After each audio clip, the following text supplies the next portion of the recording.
Bonjour à toutes et à tous, bienvenue dans ce nouveau webinaire Économie sociale et solidaire qui va aborder aujourd'hui les propositions, les 10 propositions pour une transition durable qui ont été transmises le 16 mai dernier par les présidents de l'université, les présidents de la CRES à un certain nombre d'acteurs stratégiques et structurants ayant un impact sur le développement de notre territoire.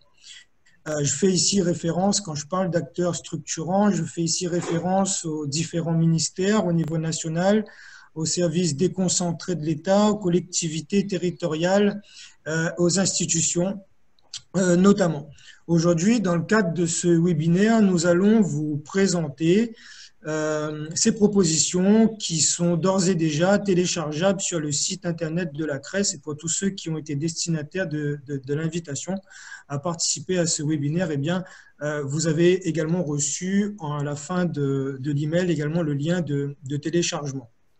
Alors, pourquoi tout d'abord il est important de rappeler le contexte dans lequel s'inscrit cette initiative et le développement de ces 10 propositions? Pourquoi une telle initiative?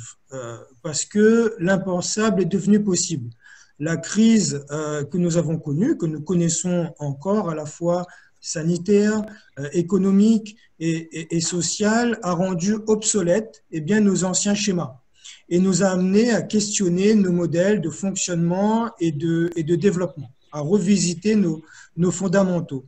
Vous avez été nombreux à invoquer un nouveau modèle de développement plus juste, mieux régulé, plus équilibré, plus écologique, plus durable. Et dans la mesure où les entreprises, les organisations, les militants, les bénévoles de l'économie sociale et solidaire portent en eux un projet à la fois sociopolitique et à la fois socio-économique et ont fait preuve également d'une grande implication lors de la cessation d'activité, notamment économique, et lors du confinement, il nous a semblé pertinent de nous inspirer de leurs ambitions, de leurs valeurs, de leurs principes, des initiatives et des réalisations pour travailler des propositions de transition. Alors, on utilise beaucoup le terme de transition et finalement, de quoi parle-t-on? Quand on parle de transition durable, nous faisons ici référence à des transformations en profondeur de notre société et de nos fondamentaux, comme je le disais précédemment. Ici, nous visons concrètement 3 dimensions. Une transition démocratique avant tout. Notre territoire aspire à une nouvelle gouvernance devant initier des espaces d'intelligence collective neutres et de confiance au carrefour des organisations publiques, privées et de la société civile. Il est important de ne pas faire l'amalgame, et nous y reviendrons plus tard, de ne pas faire l'amalgame entre gouvernement et gouvernance. Le gouvernement relève des prérogatives de l'État, de ses services déconcentrés et de sa logique transversale. La gouvernance, ce sont des espaces de dialogue, de partage, des espaces d'intelligence collective, comme je le disais, s'inscrivant dans une logique de coopération et dans une démarche transversale. Au-delà du croisement des regards, du croisement d'idées, du partage, ces espaces doivent être également de véritables pépinières où naîtront des projets qui proviennent des besoins du territoire dans une logique de proximité et qui devraient être appuyés par la suite par un écosystème favorable constitué de ces acteurs structurants et peut-être également des acteurs issus des différents gouvernements, entre parenthèses.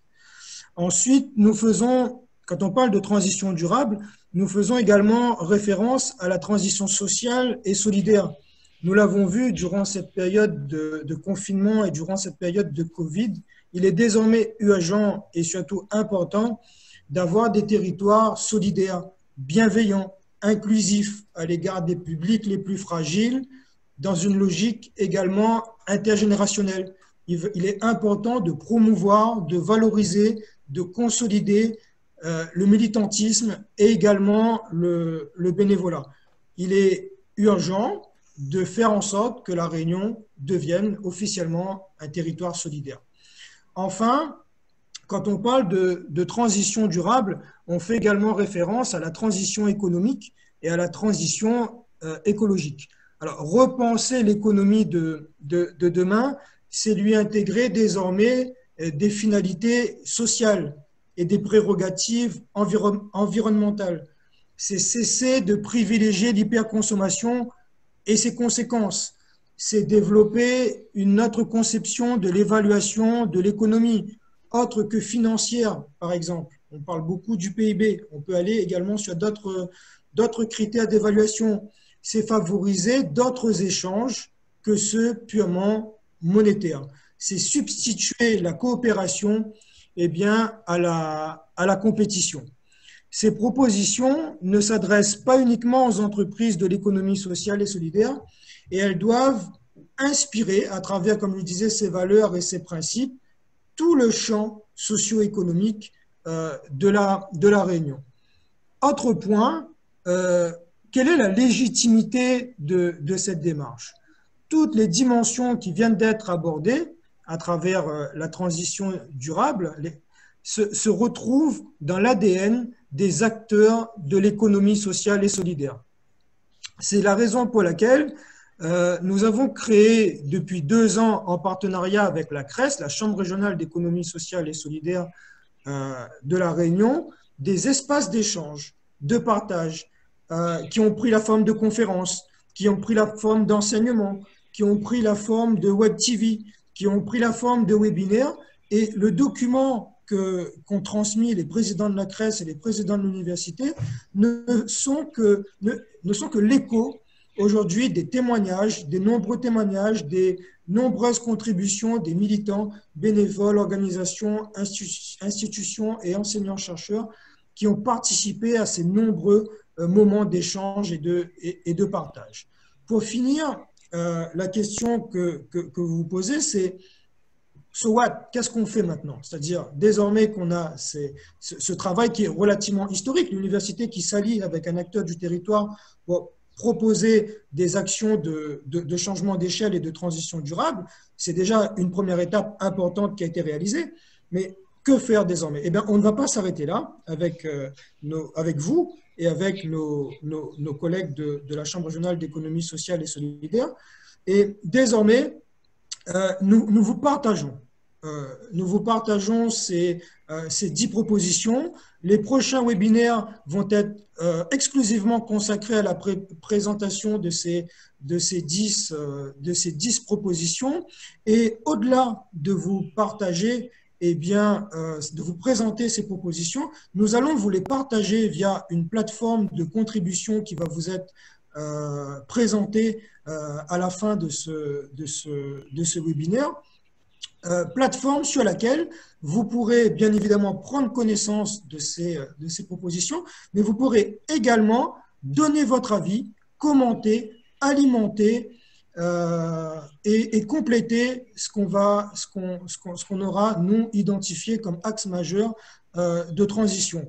Ce sera un espace neutre, un espace de confiance et un espace préalable à la gouvernance qu'on souhaiterait mettre en œuvre dans cette logique de transition durable. Et dernier mot, ce document s'appelle « 10 propositions pour une transition durable ». Et ici, le terme de transition a toute son importance. C'est un processus et non pas une finalité. Nous offrons à travers notre démarche et ces 10 propositions des conditions qui doivent initier ensuite le changement. Ce ne sont pas des propositions de résultats. Beaucoup, durant cette période de confinement, ont émis des propositions qui prenaient la forme de résultats. C'est resté ici dans l'ancien schéma. Nous impulsons à travers des propositions qui doivent questionner et qui doivent être alimentées par l'ensemble de la société civile. Voilà. Je ne veux pas être plus long. Je souhaiterais passer la parole à Frédéric Canette, qui est administrateur de la CRES, pour qu'il puisse positionner leur participation dans le cadre de ce webinaire, mais également de cette dynamique. À toi, Frédéric. Merci Jérôme. Bonjour à tous. Eh ben, écoutez, c'est un réel plaisir de se retrouver pour ce webinaire pour partager déjà le fruit de tout ce travail. Alors, je vais insister sur quelques petits points. Le premier point, c'est que d'où vient ce travail et tu as parlé de légitimité. Je pense que c'est important de le préciser. Il y a eu, c'est vrai, depuis voilà, plusieurs mois, un travail de fait sur le terrain, des rencontres territoriales. Le mois de l'ESS a été très riche aussi en remontée de propositions, comment dire, d'initiatives et d'approches à développer sur le territoire de la Réunion. Les derniers webinaires qu'on a pu développer aussi ont été riches parce que les acteurs de l'économie sociale, de toutes les familles, aussi bien locales que les familles nationales, ont aussi contribué aussi à leur manière. Alors, ce document n'est pas exhaustif.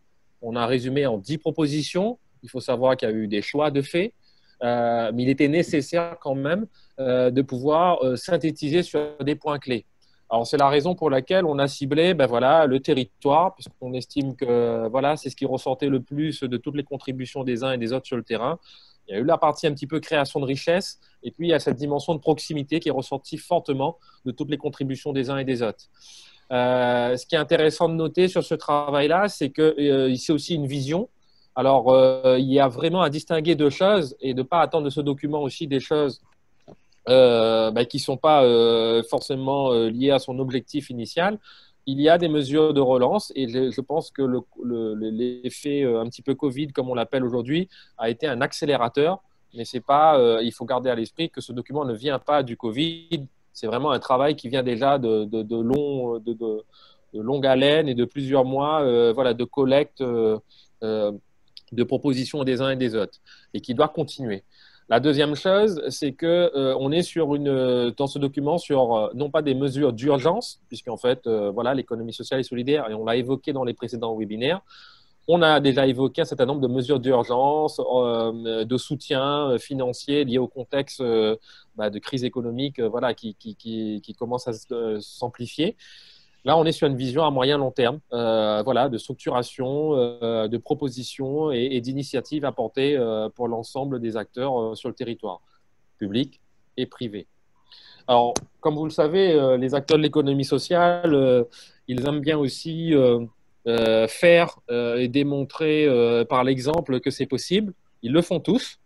Mais la grande difficulté, c'est que quand ils le font, on n'arrive pas forcément à voir parce qu'ils sont souvent isolés dans leur coin.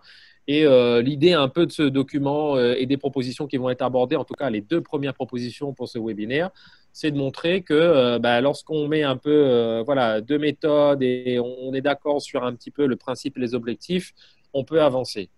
Donc, souvent, le fait précède le droit. Et c'est ce qui va se passer un petit peu, et ce que fait l'économie sociale et solidaire généralement. Elle essaye de faire et de montrer que c'est possible. Donc, on n'attend pas forcément une autorisation des uns et des autres pour agir. Les acteurs de l'économie sociale nous l'ont dit à plusieurs reprises. Nous, on est là pour agir, on est là pour faire. Et c'est la raison pour laquelle les axes que vous voyez sont, pour certains déjà, investis par beaucoup d'acteurs sur le terrain. Donc, maintenant, la question se pose du changement d'échelle de ces initiatives et de ces dynamiques. Et c'est la raison pour laquelle ce document s'appelle « Pour une transition durable ». Et je vais terminer par un point important qui, à mon avis, est à nuancer, c'est que l'économie sociale et solidaire fait partie de la solution. On le dit bien dès l'intro du document, elle n'est pas la solution. On estime que voilà, elle a sa part dans les solutions et la transition, et ces propositions viennent, je dirais modestement, y contribuer. Voilà. Merci pour ce propos liminaire et complémentaire, Frédéric. Je souhaiterais, avant d'aller un peu plus loin, je souhaiterais remercier tous ceux et celles qui ont répondu favorablement à notre invitation. Bien évidemment, Frédéric Annette de la CRES, les chargés de mission de la CRES qui vont prendre tout de suite la parole après mes remerciements. Madame Monod, de Monnaie Pays, Monsieur Davry, qui est président de France Active Réunion, Madame Meimounati, qui est la directrice de la CRES, la Chambre régionale d'économie sociale et solidaire de la CRES Mayotte, qui va nous partager son regard du coup et son expertise des dynamiques qui prennent place sur le territoire de Mayotte. Il y aura également Ben Zegadi de la CRES Mayotte, administrateur de la CRES Mayotte, qui va également nous rejoindre, mais lui, il va nous partager un peu sa vision du développement de l'économie sociale et solidaire, de ces dynamiques au niveau de la zone des différentes îles de l'outre-mer ou des différents territoires d'outre-mer. Et également, étant donné qu'il est référent outre-mer, il a un lien très fort avec le national et il pourra du coup nous permettre de prendre connaissance des démarches ou des politiques qui sont menées au niveau national. Comme tu le disais, Frédéric, l'ESS fait partie de la réponse. Ce n'est pas la réponse, mais elle fait partie de la réponse. Pour que l'ESS fasse partie de la réponse, encore faut-il que ces entreprises soient consolidées et soient également préservées. Comme toutes les organisations, comme toutes les entreprises, les organisations de l'économie sociale et solidaire ont été impactées par le Covid et ont été impactées par le confinement. Il y a eu un grand nombre de mesures d'urgence qui ont été émises par le gouvernement. Les instances représentatives des différents secteurs d'activité ont émis également la volonté d'avoir des mesures d'urgence ou des mesures de relance concernant leur secteur et leurs champs et leurs entreprises. Qu'en est-il des entreprises de l'économie sociale et solidaire? Quels sont les impacts du Covid et du confinement sur l'activité de ces entreprises? Quelles peuvent être les mesures d'urgence ou de relance spécifiques à notre mode d'entreprendre? Je propose de passer dans un premier temps la parole du coup à Émilie et à Faisal, chargé de mission à la CRES, pour nous présenter ses impacts et ses potentielles mesures. Et ensuite, nous pourrons en débattre avec nos intervenants. La parole à la CRES. Émilie, Faisal. Bonjour à tous. Je vous remercie à tous d'être présents pour ce nouveau webinaire Web TV ESS. Je suis Faisal Léry, chargé de mission à la CRES. Bonjour à tous et à tous, Émilie Gigant de la CRES et merci d'être présent parmi nous aujourd'hui. Nous allons vous parler des pistes de relance concernant l'économie sociale et solidaire par rapport à cette période Covid, entre Covid, avant Covid, auprès de toutes les actions qui ont été mises en place pendant ces 2 dernières années et pendant le Covid. Voilà, en fait, on a recensé un certain nombre de besoins suite justement ces dernières années et en raison de la crise Covid, ces besoins ont été amplifiés. Du coup, ces besoins se retrouvent, enfin, on a pour cela 6 pistes de solutions autour de ces besoins et solidaires et s'accentuent autour de différentes thématiques comme la trésorerie, les partenariats, l'accompagnement à la structuration ou encore le soutien à l'agilité, à l'adaptabilité des structures par rapport aux différentes crises subies par les structures de l'économie sociale et solidaire. Du coup, suite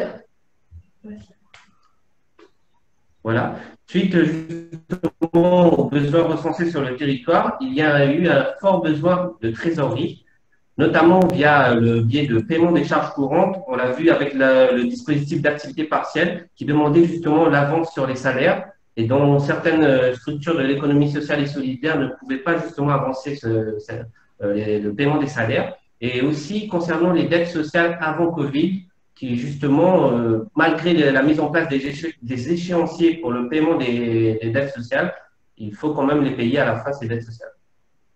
Et il y a aussi sur le volet sur ces différents besoins en trésorerie font aussi écho qu'il y a des difficultés d'accès aux mesures économiques Covid et aux demandes de subventions. Dû au manque d'attestation de régularité concernant les cotisations sociales.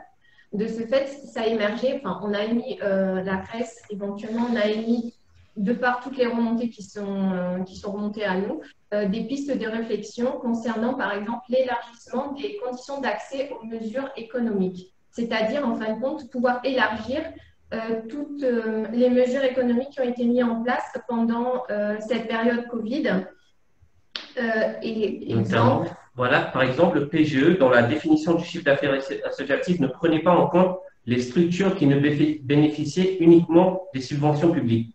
Du coup, élargir vraiment cet accès à toutes les structures de l'économie sociale et solidaire sur les dispositifs comme le prêt garanti par l'État, le Fonds de solidarité nationale, etc. De part aussi, on a recensé aussi, il y avait certaines structures qui avaient des dettes avant Covid et après Covid. Donc oui, ce qui était bien, c'est qu'on a pu reporter les charges sociales, certes, mais il faudra les payer à un moment donné. Du coup, ce que nous, éventuellement, on a pensé, c'est d'organiser un plan généralisé de recouvrement des dettes en faisant, en fin de compte, en intégrant la période des dettes sociales et fiscales avant Covid, pendant Covid et après Covid, regrouper toutes les dettes URSSAF, la retraite et les contributions formation et faire un étalement de toutes ces dettes sur 18 à 36 mois en une durée unique pour pouvoir généraliser tout ça. Voilà, ça concernait les besoins recensés sur le territoire, sur la trésorerie et les difficultés d'accès aux mesures économiques. Maintenant, nous allons passer aux besoins de sécuriser les financements 2020. C'est-à-dire que même s'il y a eu des avances de subventions sur les contrats en 2020, il y a certaines structures qui sont encore en attente de signature de ces conventions. Et suite au Covid, en fait, il y a eu un impact important sur la volumétrie des actions. Certaines actions n'ont pas eu lieu sur les structures, certaines structures ont dû réhabiliter leurs actions, du coup ont revu leurs résultats à la baisse, voire à la hausse pour certaines. Et il y a aussi une crainte des dirigeants de la réévaluation du montant des subventions. L'une des pistes qui a émergé aussi, du coup, ça serait éventuellement d'homogénéiser les conventions. C'est-à-dire, en fin de compte, de faire un pôle d'acteurs institutionnels qui ferait, en fin de compte, qui créerait une convention unique en fonction des différents secteurs d'activité. Et du coup, ça ferait une rédaction unique où justement les porteurs de projets ou les structures déjà existantes, quand ils font leur demande, c'est la même demande et les mêmes papiers. De ce fait aussi, de revoir et de réévaluer aussi les indicateurs qui ont été mis en place avant Covid, parce qu'en fin de compte, suite à cette période Covid, les indicateurs, ils ont changé, en fin de compte, on n'est pas, et voir plutôt le côté qualitatif ou peut-être l'agilité que les structures associatives ont pu mettre en place pendant cette période Covid dans leur bilan. C'est ça. En plus, on a vu notamment qu'il y a les différents webinaires et surtout via les webinaires de où certaines structures ont réadapté, etc. Du coup, adapter les indicateurs, réévaluer les indicateurs pour qu'on puisse mesurer cela. Après, il y a également un besoin de s'adapter au changement tout en redéployant et en diversifiant ses activités.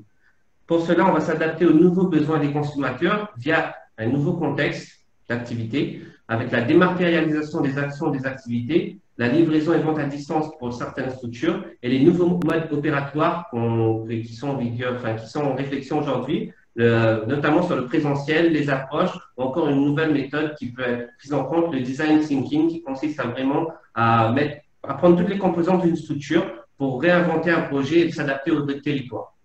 Du coup, de cela a émergé un chèque appui conseil sur des missions d'expertise. Disons bien des missions d'expertise, du coup, par rapport à la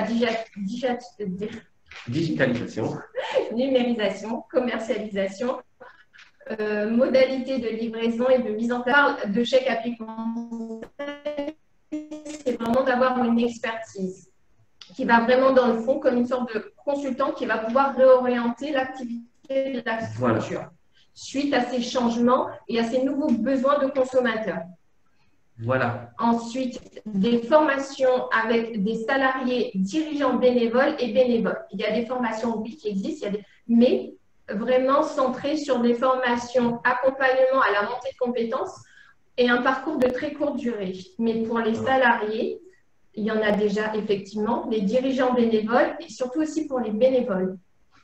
Voilà. Parce qu'en fin de compte, des bénévoles n'ont pas forcément accès à la montée en compétences. Et du coup, vouloir vraiment créer ça, un parcours de très courte durée pour que les bénévoles puissent monter en compétences aussi. Voilà, vraiment un parcours très courte durée, 3 à 4 journées, où vraiment on va apprendre comment réadapter son activité. Par exemple, se filmer en train de réaliser son cours de yoga pour les structures dans la culture. Et suite à cela, bien évidemment, ça demande aussi du matériel pour pouvoir justement redéployer son activité et diversifier, qui entraîne aussi un besoin de subvention d'exploitation et d'investissement pour l'achat de matériel, des outils numériques et pédagogiques. Voilà, comme vous l'avez remarqué, ces trois pistes de solutions par rapport aux besoins de s'adapter au changement, en fait, sont complémentaires. C'est-à-dire qu'on bénéficierait d'abord des chèques d'appui conseil sur ces missions, toutes les possibilités de se réadapter, du présentiel à la dématérialisation, qui découlerait ensuite sur une formation des salariés, dirigeants, bénévoles et les bénévoles, pour un accompagnement à la montée en compétences sur une très courte durée, et après, qui en découle de l'investissement suite à cette formation et cette expertise, cet appui conseil d'expertise. Dire sur ces différents besoins qui ont pu émerger, comme on disait aussi, de ces différentes années en fonction de tout ce qu'on a pu mettre en place, et aussi pendant la période Covid où nous avons pu mettre en place, nous avons aussi redéployé nos activités pour répondre aussi aux besoins des structures qui nous sollicitaient et où on a pu mettre en place justement certains dispositifs, certains workshops, voilà, certains webinaires, on a pu redéployer nos activités pour pouvoir répondre à ce besoin. Et du coup, on a vraiment revu même les indicateurs, etc. Voilà, concernant les pistes de relance qu'on propose pour l'ESS à La Réunion. Merci pour cette... Oui, voilà, n'hésitez pas à poser vos questions. Oui, je pense qu'il y aura des questions. Juste pour préciser le cadre de l'intervention, chaque webinaire se proposera de présenter deux actions, deux propositions d'action. La première proposition d'action porte sur la construction d'un plan de relance avec, pour et par les organisations de l'économie sociale et solidaire. Dans le cadre de votre intervention, je perçois deux dimensions. Une première dimension, ce serait des mesures d'urgence ou une situation d'urgence dans la mesure où les entreprises de l'ESS ont été impactées également, comme toute entreprise, par les organisations, par le confinement, et qu'il y a eu des mesures qui ont été prises. Et la première question qu'on pourrait se poser, c'est est-ce que les mesures qui ont été prises au niveau gouvernemental, finalement, ont été suffisantes ou pas au regard de la spécificité des entreprises de l'économie sociale et solidaire. Compte tenu de ce que vous venez de dire, j'ai la nette impression que cela n'a pas été totalement le cas. Deuxième dimension, on parle aujourd'hui de plan de relance. Il y a quelques jours de cela ou quelques semaines de cela, notre président de la République a pris la parole et j'ai été agréablement surpris. On va voir si ça se décline dans les faits par la suite. Et je vois Ben qui esquisse un petit sourire et je pense qu'il va prendre la parole par la suite. Bienvenue Ben, merci d'avoir répondu favorablement à notre invitation. Et du coup, on a vu notre président de la République dire à 3 reprises que la relance sera sociale et solidaire. Ce n'est pas anodin. Donc, du coup, à travers votre propos, à travers ce que vous avez également montré, c'est comment également intégrer l'ESS dans un plan de relance par la suite, de manière à ce qu'elle change d'échelle et qu'elle puisse intervenir à une échelle un peu plus importante. Et là, il y a des notions qui n'ont pas été abordées. On peut prendre également une logique keynésienne, entre guillemets, c'est-à-dire quand le BTP va, tout va.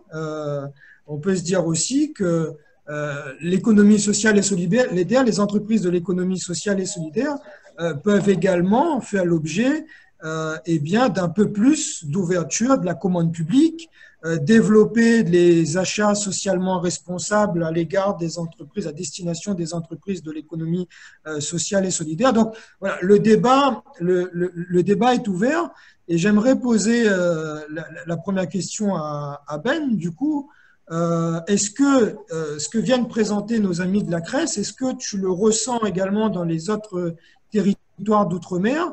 Est-ce que toi, qui fais le lien avec le national, puisque tu es le délégué outre-mer également au niveau, concernant les CRES au niveau national, est-ce que ces écarts de positionnement vis-à-vis des dispositifs gouvernementaux, tu les ressens également?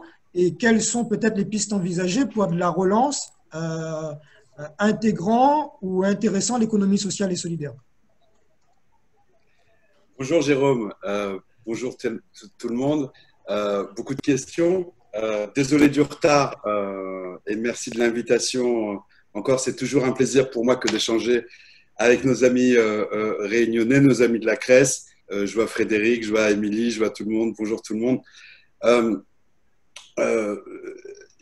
Les territoires ultramarins ne sont pas homogènes dans leur réalité ou dans la typologie des entreprises qu'ils composent. La Réunion, on le sait tous, est un peu locomotive en la matière en termes de nombre et de typologies diversifiées sur son territoire. Je parle véritablement de nature des entreprises de l'ESS. Mais on peut dire qu'il y a eu en effet un effet Covid et un traitement spécifique dans le cadre des conséquences du confinement, parce que ce n'est pas le Covid en réalité qui nous pénalise directement, c'est plutôt les conséquences, ou en tout cas les choix gouvernementaux pour nous protéger de cette pandémie, en tout cas de cette crise sanitaire. Je vais prendre deux exemples, la Guyane et Mayotte, qui ont essentiellement comme entreprise des associations qui sont missionnées dans le cadre d'objets de type médico-sociaux, donc de type sanitaire ou social, etc. Donc il y a une double peine s'agissant de ce type d'entreprise de l'ESS, parce que, elles prennent en charge, elles ont des modèles économiques qui évidemment ont été fragilisés, comme nos amis de La Réunion l'ont bien décrit, mais en même temps, ce sont des entreprises qui prennent en charge les personnes qui ont été le plus exposées et le plus fragiles dans le cadre de cette crise sanitaire. En même temps, il faut payer des gens et en même temps, on demande à ces gens qui sont salariés de prendre en charge des bénéficiaires du RSA, par exemple, dans le cadre des chantiers d'insertion ou alors dans des maisons d'enfants à caractère social. Donc, on a eu des salariés dont le patron ne savait pas trop comment il allait les payer à la fin du mois et en même temps leur demande d'aller expliquer aux gamins dans les rues comment il faut porter un masque et se laver les mains. Donc, il y a une double peine dans les effets directs. Et quand on se retourne vers la puissance publique pour dire, bon, il y a un certain nombre de mesures que vous avez édictées, comme l'ont clairement rappelé la CRES de La Réunion, on leur dit, ouais, mais vous êtes une association, du coup, bénéficiez de tel et tel et tel effet, en tout cas de telles mesures, dans des prêts de garantie, tout ce qui a été dit précédemment, ça vous est impossible. Alors, très tôt, on a créé dans le cadre du Haut-Commissariat à l'ESS et l'innovation sociale une cellule Covid, où toutes les semaines, nous essayons de remonter les informations de partout. Et ce type de problématique s'est vu poindre. Ça a été un vrai combat pour nous que de rappeler à tout le monde que les entreprises de l'économie sociale et solidaire ne sont pas liées aux représentations de chacun sur leur nature ou leur statut. Elles sont avant tout, comme la directive européenne, je ne me souviens plus du numéro le définit, et comme la loi du 31 juillet 2014 le rappelle, une entreprise. Et que par effet, dès lors qu'on considère qu'elle est une entreprise, elle a le droit de bénéficier du même traitement que les autres. Donc progressivement, on a vu des dispositifs de compensation. Par exemple, France Active s'est vu confier la gestion d'un dispositif de secours de l'ESS. On a eu des dispositifs palliatifs le temps de la transition. Concomitamment à ce mode de gestion, on nous a sollicité pour travailler, mais comme tous, comme tous. C'est-à-dire, il n'y a pas que le monde de l'ESS qui a été convoqué dans les échanges, mais très tôt, on a reçu une commande, je vous le dis clairement, les amis, vous ne le dites à personne, clairement une commande du cabinet présidentiel, une commande auprès du MTES, donc du ministère de la Transition écologique, sur l'ESS, levier de la transformation économique. Levier de la transformation économique. Ça veut dire qu'on est là d'afficher une ambition. Tout à l'heure, Frédéric disait les choses de façon très prudente. il disait que nous sommes une partie de la solution. Je pense qu'on est plus qu'une partie, on est un levier de transformation. Et ça, c'est d'importance parce que, encore une fois, ce n'est pas mon ambition démesurée ou une vision extrêmement forte qu'on aurait nous, mais c'est parce que cette crise a aussi mis en exergue la faillite d'un système, a aussi mis en exergue la faillite d'un modèle économique. Et aujourd'hui, on sait qu'il y a un système qui est plutôt résilient, qui a été à l'épreuve des faits. L'ESS a survécu à la crise de 2008, qui était une crise financière, etc., etc. Donc, cette dynamique est, je crois, appréciée au plus haut sommet de l'État. Tu rappelais un instant les déclarations. Tu as tout à fait raison, il faut rester prudent et nous verrons si c'est suivi des faits. Mais en tout cas, il y a une nouvelle dynamique que je n'ai plus vue depuis très très longtemps dans l'esprit de ceux qui nous dirigent. Je parle de ceux de Paris. Mais si on regarde aussi en région, je pense à la Guadeloupe, je pense à Mayotte, où des choses de façon très surprenante, où on a vu des gens à la tête de l'exécutif vraiment prendre conscience que l'ESS peut être un levier fort. Il y a eu, par exemple, à Mayotte, une réunion pour installer le Haut Conseil à la commande publique. Voilà. Il a été question de clauses sociales et de clauses sociales plutôt fléchées vers les structures d'insertion par l'activité économique à Mayotte vendredi dernier. Donc il y a une espèce de prise de conscience qui ne pourra se traduire dans la réalité que si on a des plans de relance qui soutiennent cette prise de conscience. J'ai peur, moi, que ça fasse effet si on reste trop peu fort dans l'ambition des relances qu'on souhaiterait, que ce soit des plans régionaux. Je pense en Occitanie, ils sont en train de travailler sur le sujet, la CRES Occitanie, mais je pense qu'il faut vraiment être ambitieux, que c'est, je crois, le président Waro, président de la CRES, qui disait c'est notre heure, c'est notre moment, et vraiment, je crois que ça l'est. Donc, soyons ambitieux. Ne regardons pas comment nos plans peuvent faire des pansements par rapport au Covid, mais ce que le Covid révèle. Parce que je rappelle que les problèmes de trésorerie d'un certain nombre d'entreprises de l'économie sociale et solidaire ne sont pas que liés au Covid.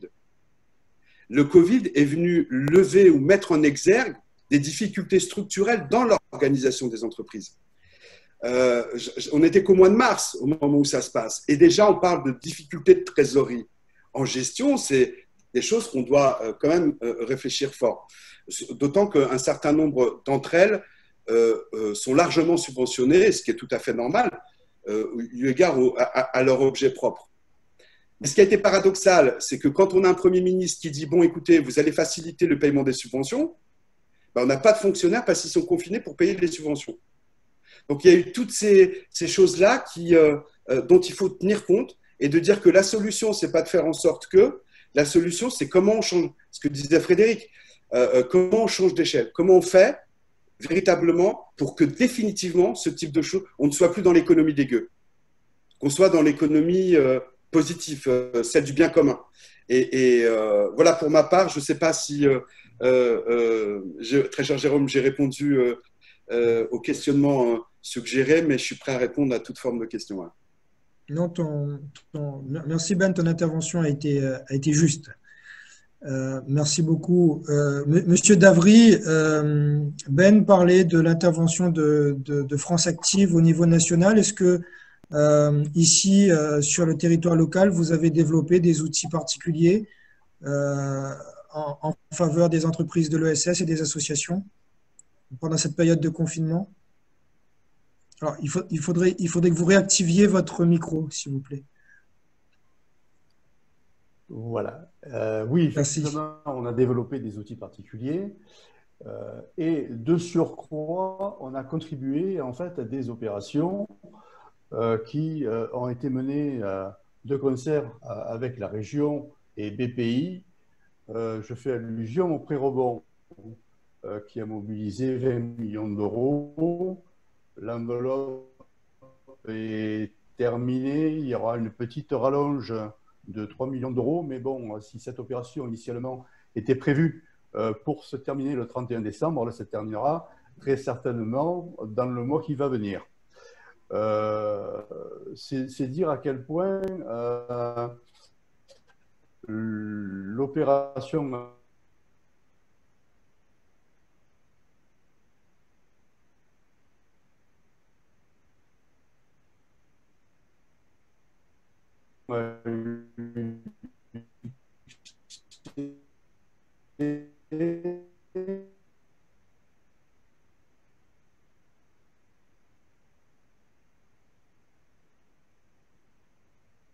pour verser les fonds directement sur le compte du demandeur. Ça, c'est une mission. Nous avons été sollicités, en fait, par la région et par BPI. Mais au-delà de ça, en fait, on a effectivement c'est le prêt relève solidaire, en fait, que nous mettons à la disposition des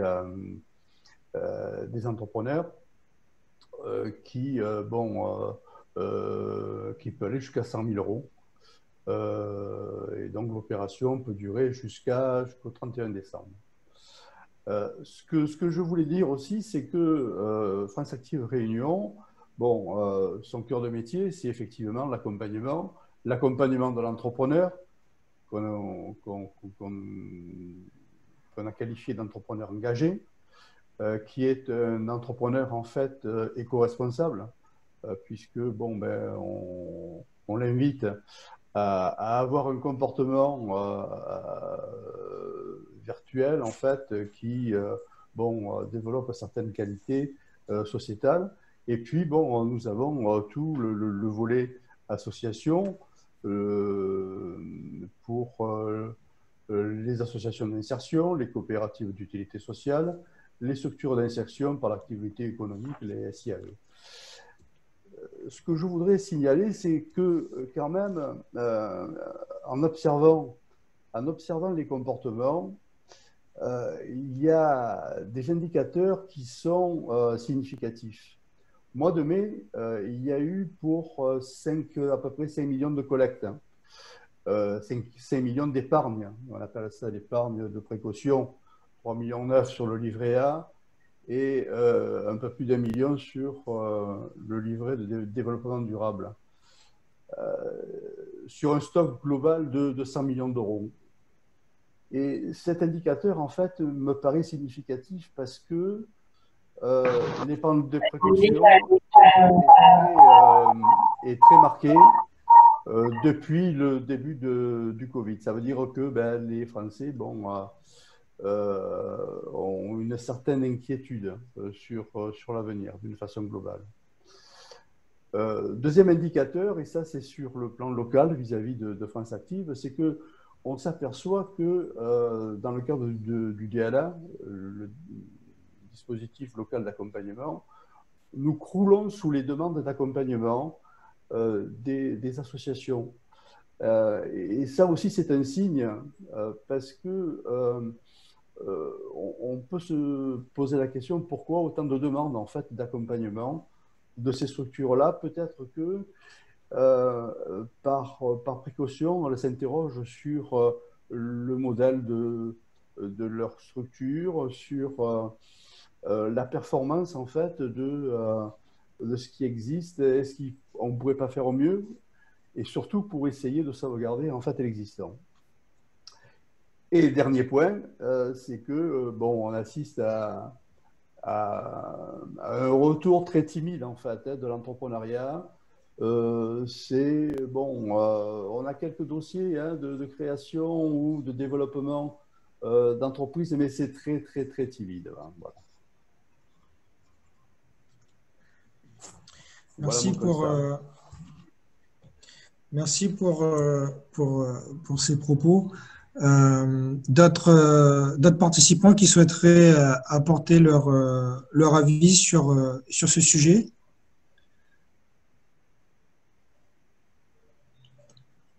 Je souhaiterais juste compléter ce qui a été dit jusqu'ici pour du coup recontextualiser cette partie dans le cadre de nos 10 propositions Finalement, je rejoins totalement Ben qui nous disait que finalement le problème c'est pas le Covid ni finalement le confinement. Je m'explique. C'est que ce confinement a exacerbé un certain nombre de dysfonctionnements qui existaient, un certain nombre de problématiques au regard de l'économie sociale et solidaire qui existait et qui existera encore si nous ne saisissons pas l'opportunité qui nous est offerte, comme le disait Monsieur Waro, président de la CRES. D'une part, première problématique, et on s'est rendu compte dans les faits qu'il y a véritablement cet écart de culture, cet écart de compréhension, cet écart de dialogue entre les entreprises de l'économie sociale et solidaire et ces instances peut-être gouvernementales et également des acteurs stratégiques sur le territoire comme les banques ou comme les institutions finalement également financières ou structurantes. C'est la raison pour laquelle on a développé des outils qui ne correspondaient pas ou qui n'intégraient pas totalement et parfaitement les entreprises de l'économie sociale et solidaire. Énormément de structures, d'associations se sont plaintes de ne pas avoir pu activer un certain nombre de dispositifs, notamment auprès des banques. Deuxièmement, deuxième problématique, c'est la problématique de compétences. On se rend compte que certaines structures ont cette capacité, comme le disait M. Davry, certaines structures ont cette capacité de rebondir et d'activer rapidement un certain nombre de dispositifs parce qu'ils ont cette compétence financière, administrative, parce qu'ils ont un certain nombre d'employés, d'autres un peu moins.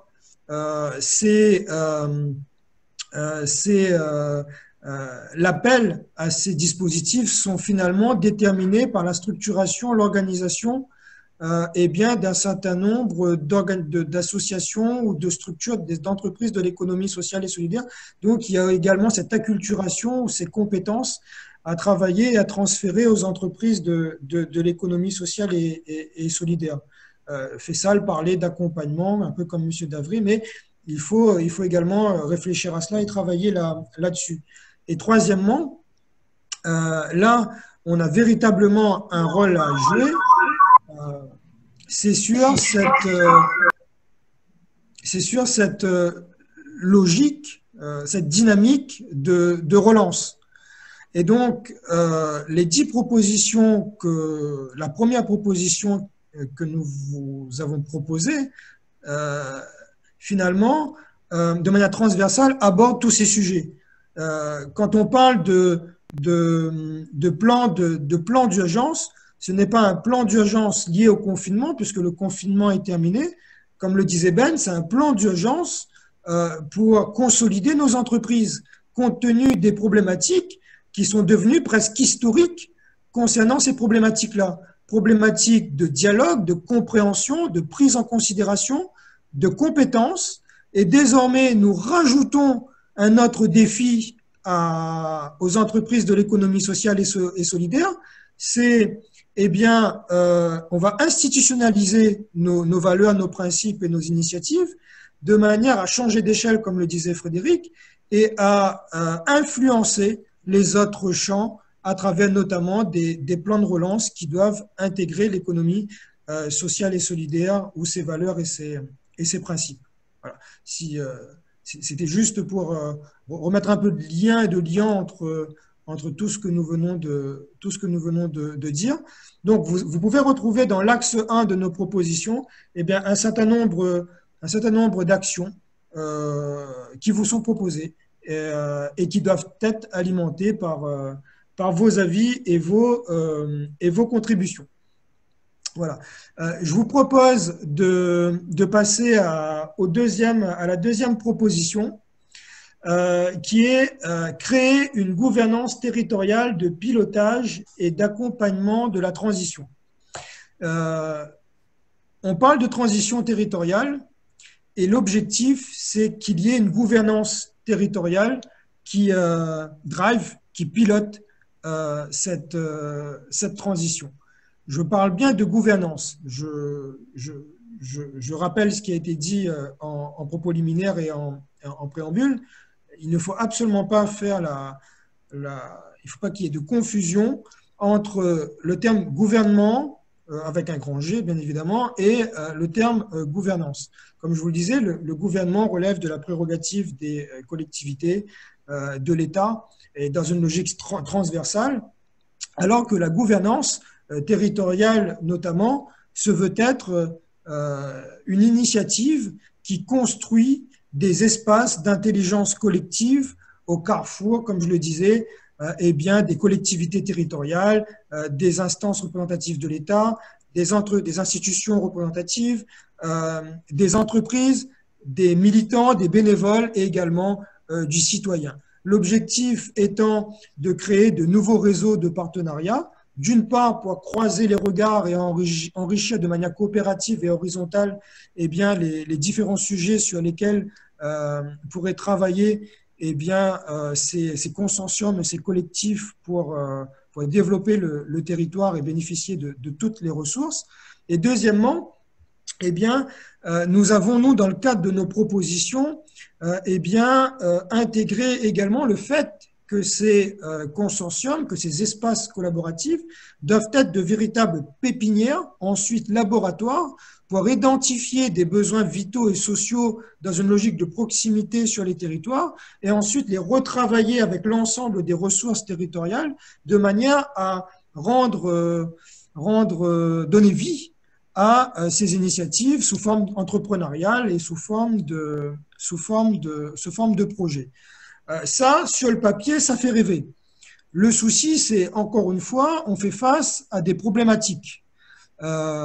Première problématique, c'est est-ce que ces instances de gouvernement sont prêtes ces établissements sont prêts à ouvrir et à s'ouvrir à ce genre de démarche de gouvernance. Alors, on va me dire, mais oui, nous sommes invités régulièrement autour de la table par la région, par l'État, à travailler sur des thématiques emploi, insertion, aide, service à la personne, par exemple, financement. Oui, mais est-ce que c'est un espace neutre?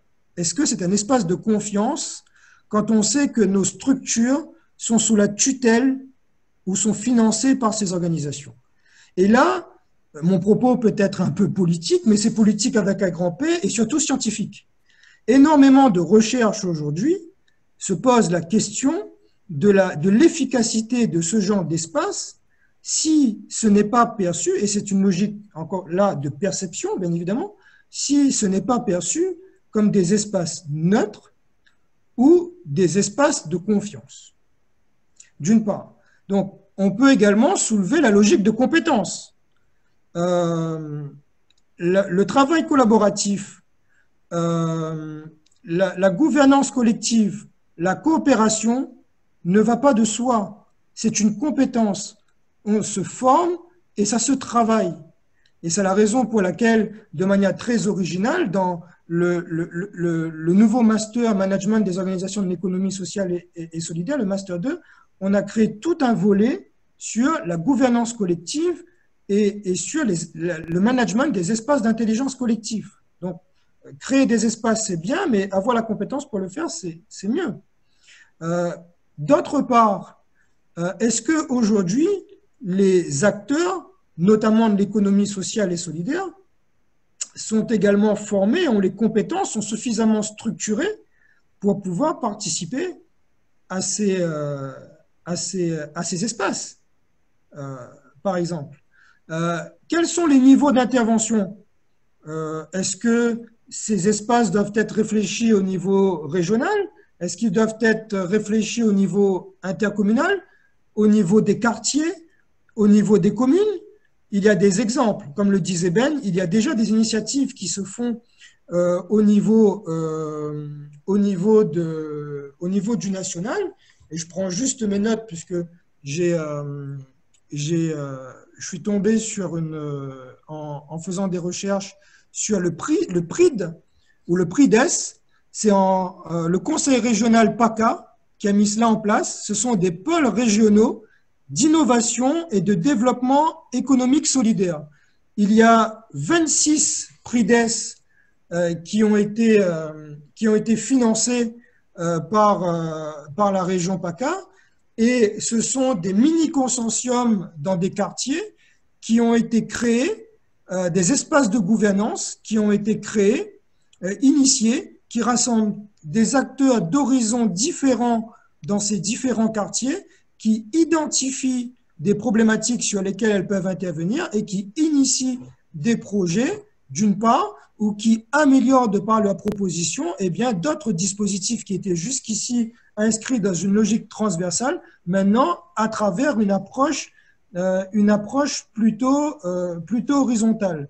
Donc, quand je parle d'intervention des entreprises de l'économie sociale et solidaire, bien évidemment, je ne dis pas que cette transition territoriale, sous sa forme de gouvernance, doit uniquement intégrer les entreprises de l'ESS et doit faire en sorte que ce soit l'ESS qui dialogue avec d'autres acteurs de la gouvernance ou de gouvernement. Non, c'est bien évidemment, comme le disait Frédéric en préambule, l'ESS, c'est qu'une partie de la solution et bien évidemment, l'objectif, c'est de mettre le plus grand nombre autour de la table. Néanmoins, il faut savoir que ces espaces de dialogue, ces espaces de partage, de collaboration sont d'ores et déjà dans l'ADN des entreprises de l'ESS. D'une part, parce que les entreprises de l'ESS sont porteurs d'un projet sociopolitique et socio-économique et d'émancipation ou de changement d'échelle ou de réponse à des besoins sociaux, sociétaux, environnementaux du territoire, de leur territoire. Et d'autre part, parce que nous appliquons quotidiennement le travail collaboratif et la gouvernance démocratique. Donc, encore une fois, on peut s'inspirer des valeurs des entreprises de l'ESS pour alimenter ces espaces de gouvernance. Alors, ici, je vais, dans un premier temps, m'adresser à Frédéric Annette, qui a une approche plutôt hybride, et donc je vais parler à ta dimension hybride, Frédéric, puisqu'il est à la fois administrateur de la CRES, il a été directeur de la CRES Réunion, et désormais, il est également enseignant-chercheur, puisqu'il a soutenu un doctorat sur la structuration de l'économie sociale et solidaire à la Réunion. Donc, au regard de ces croisements d'expériences, que peux-tu nous dire sur cette gouvernance territoriale de transition qui s'inspirerait de l'économie sociale et solidaire?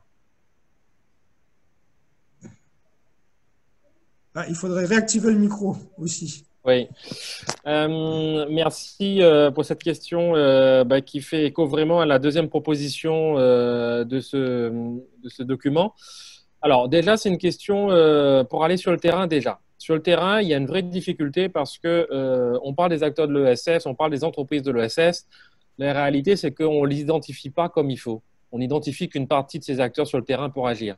Donc, il y a vraiment déjà une vraie difficulté à observer, à repérer, à identifier ces acteurs pour agir, pour justement parler de gouvernance.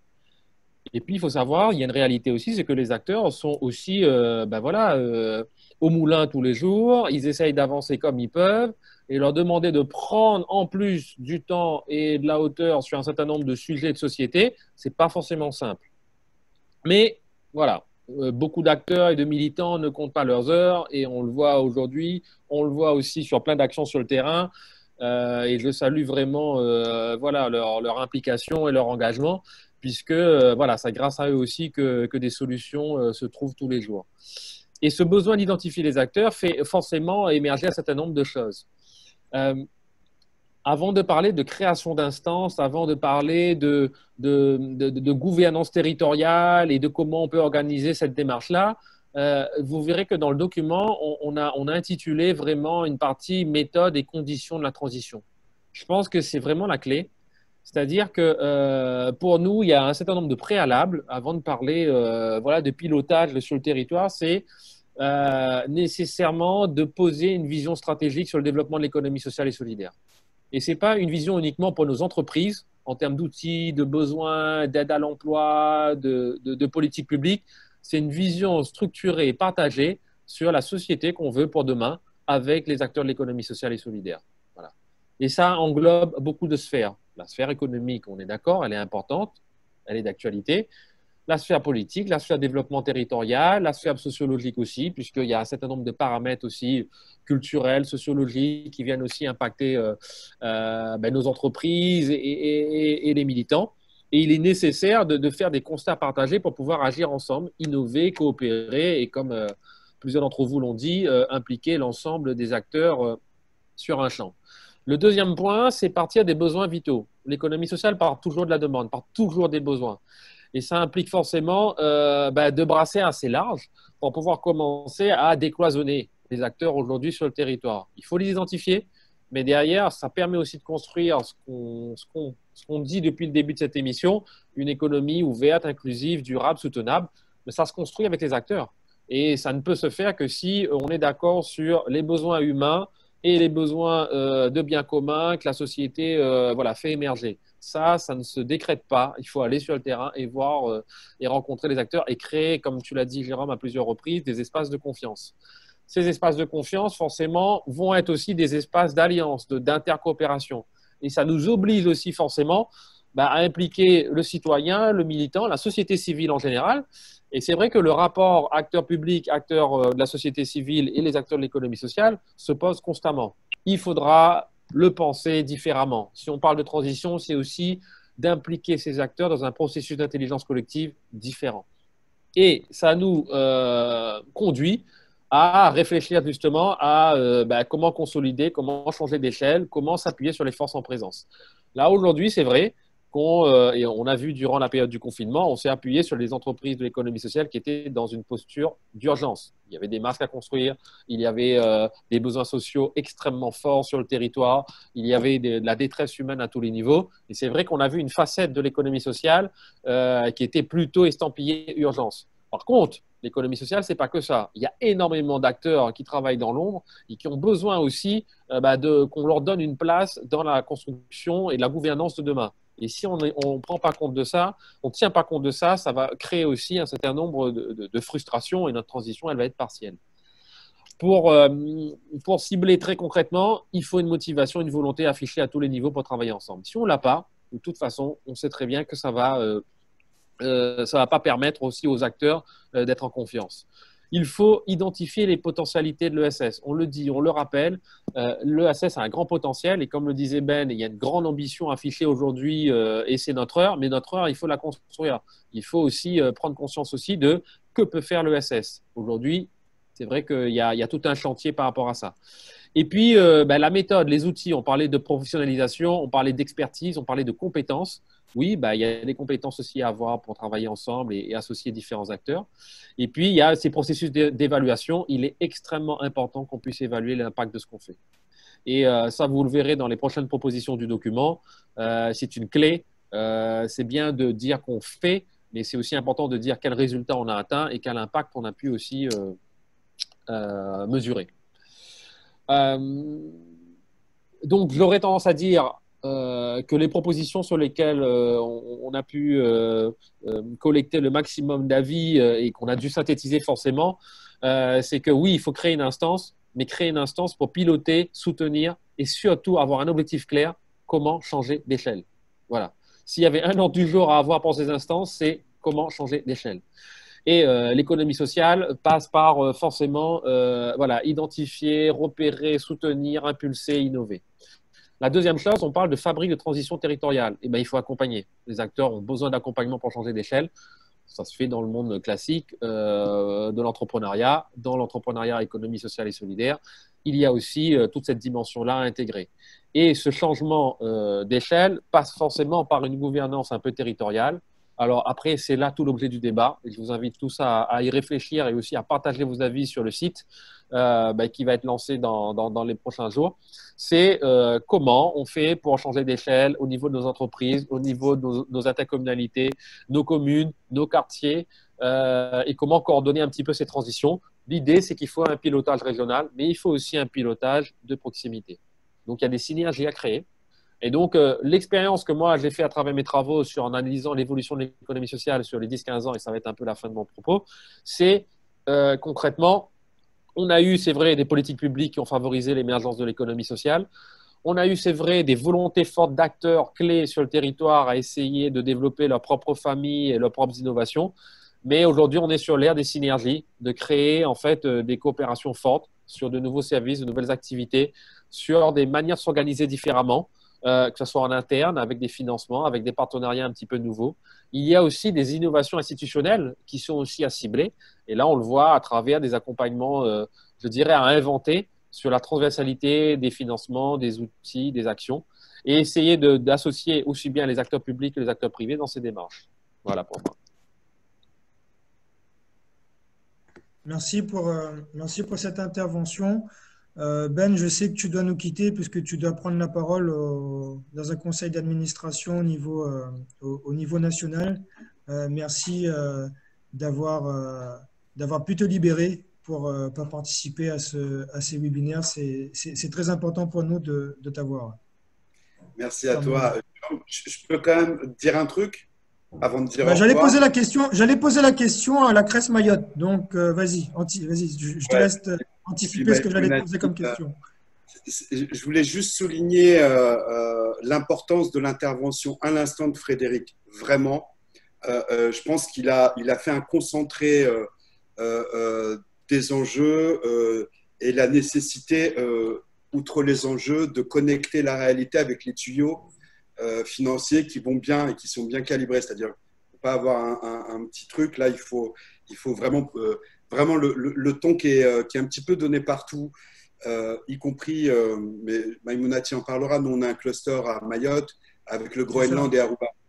Donc avec le Groenland et Aruba, y compris ces territoires ultramarins européens, le sujet est celui-là, c'est-à-dire comment cet ESS résilient dans l'ADN des peuples locaux, dans l'ADN est marqué, c'est-à-dire de ceux qui pensent que le social et le solidaire est la conséquence nécessaire de l'économie et pas autre chose. La finalité de l'économie étant de construire du lien, rendre permanent l'utilité sociale, être dans des logiques de protection environnementale, c'est inhérent à la démarche et au modèle économique suggéré, et donc ça sous-tend un modèle politique comme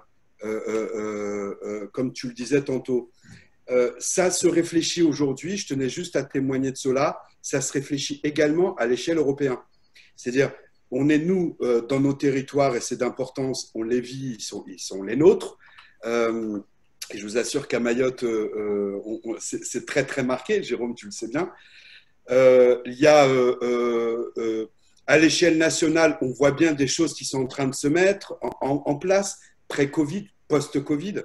Je rappelle le label French Impact qui venait dire nous, on va hacker la norme publique, c'est-à-dire les cadres pour le développement de l'ESS sont contraints, donc il va falloir les déboulonner. Le Covid a un effet accélérateur sur cette logique-là, mais on sent bien que ça ne va pas se régler que là, dans nos rapports région et nation. L'échelle européenne est le lieu pour. Il y a un certain nombre d'échanges qui se font. Et donc, ils ont été un peu suspendus, se feront en 2021, notamment à Mannheim dans le cadre de Ether. Des décisions sont prises à ce moment-là qui vont alimenter des directives européennes et qui vont s'imposer à nos territoires. Donc, je pense que s'il y a aussi un travail à mener, c'est auprès de ces sectes-là. Voilà, j'en ai fini. Merci de m'avoir suivi. Jérôme, je te dis à bientôt. Frédéric, à très bientôt, mon ami. Au revoir à la Cresse, au revoir à la Réunion. Maïmounati, tu défends bien Mayotte. C'est les Réunionnais, là. Allez, au revoir tout le monde. Merci beaucoup, Ben. À très bientôt. Ciao. Oui, je souhaiterais rebondir sur ce que vient de dire Ben et une question pour, du coup, la directrice de la Cresse Mayotte, Maïmounati. J'ai eu l'occasion de visiter Mayotte à travers le filtre de l'économie sociale et solidaire. Et je me suis rendu compte que désormais, l'ESS est dans toutes les politiques publiques locales. La Cresse se retrouve dans toutes les instances. Il y a cette dynamique de gouvernance dans laquelle vous avez su vous faire votre place. Comment ça s'est passé et comment ça fonctionne en ce moment?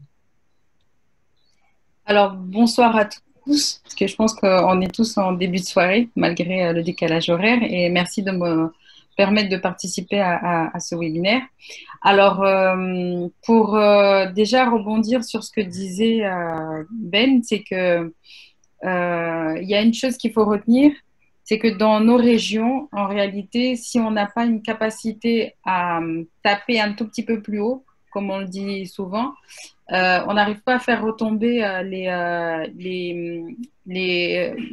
les décisions qui sont prises régionalement sont forcément impactées par le national et par l'Europe en réalité. Et donc, si on ne fait pas en sorte de faire partie de ces groupes qui sont là-haut, comme on dit tout là-haut, on a une forte chance en réalité de subir nos politiques publiques et de ne pas avancer dans le sens où l'on voudrait y arriver.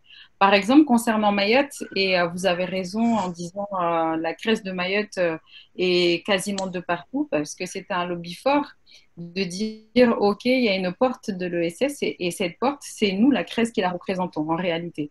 Et ce n'est pas d'autres institutions parce que nous savons ce que l'on veut faire de l'ESS à Mayotte.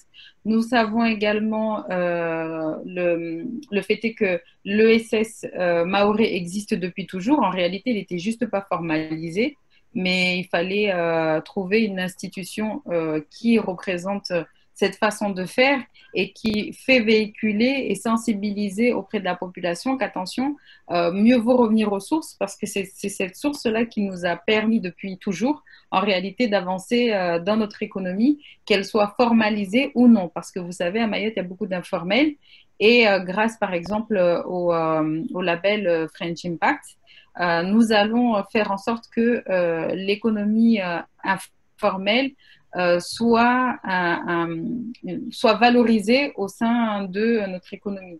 C'est-à-dire que faire en sorte que ça soit un vecteur de transformation économique localement et il n'y a pas plus informel à Mayotte que l'agriculture, par exemple. Et comme vous le savez, je pense qu'à La Réunion, on est déjà à des siècles d'avance, mais il y a quand même une restauration scolaire qui nécessite une production locale. Et nous, la production locale est liée, mais elle n'est pas valorisée économiquement parlant. Par exemple, ça, c'est des choses que l'on a fait remonter, par exemple, au HC6 et également au ministère des Outre-mer. Et ça a été retenu, ça a été reconnu. Et dès lors, forcément, nos politiques publiques locales doivent le mettre en place et voire des fois sont même surpris de voir à quel point on a pris une ampleur qui nous permet d'agir sur notre territoire. En gros, le mot d'ordre au niveau de la Crèce de Mayotte, c'est que nous sommes le changement, nous-mêmes. Parce que si on attend que notre département, qui, comme on disait tout à l'heure, lorsque on peut avoir une institution qui fonctionne dans le respect des lois, il n'y a pas de problème. Mais par contre, à compétences égales, on va trouver des personnes qui sont extérieures à cette institution, qui vont penser beaucoup plus politique, économique et développement économique que ces personnes que l'on rencontre au quotidien. Donc, tout est question d'humain. Et nous concernant, nous avons une diversité au niveau de notre département et en faisant en sorte de prouver par A plus B, attention, vous savez, là, le Covid a bon dos, parce qu'on met tout sur le Covid pour faire passer certaines choses, mais au moins, ils l'ont compris. On assiste par exemple à Mayotte à une révolution économique concernant l'ESS, parce que c'est la première fois depuis que les structures de l'ESS existent à Mayotte que l'on a des financements qui sont fléchés pour des entreprises de l'ESS, notamment 6 millions d'euros, pouvant être bien évidemment couplés avec un FSE et un FEDER et autres. Enfin, il y a des fonds Interreg, il y a l'État également. Vous savez, ici, c'est des effets miroirs. Si le département met 6 millions par jalousie, l'État va dire, tiens, moi aussi, je vais mettre, et hop, on a un effet miroir qui fait que on sait que nos entreprises pourront aller jusqu'à 12 millions d'euros de financement. C'est révolutionnaire pour Mayotte, en tout cas depuis que le Covid est arrivé. Waouh! Enfin, nous, c'est un truc très positif nous concernant. Même au niveau de nos entreprises, je vais vous dire, par exemple, pour rebondir à ce qui se disait tout à l'heure et ne pas faire du heureux, mais juste un exemple. Lorsqu'on a entendu qu'il y a une cellule Covid qui avait été mise en place, on a fait direct un hold-up. Pourquoi? Parce qu'on s'est dit, nous sommes la Crèce, on va avoir des éléments clés que les autres n'auront pas sur nos entreprises parce qu'on les connaît mieux qu'eux. Et donc, forcément, il faut que l'on soit présent dans ces cellules.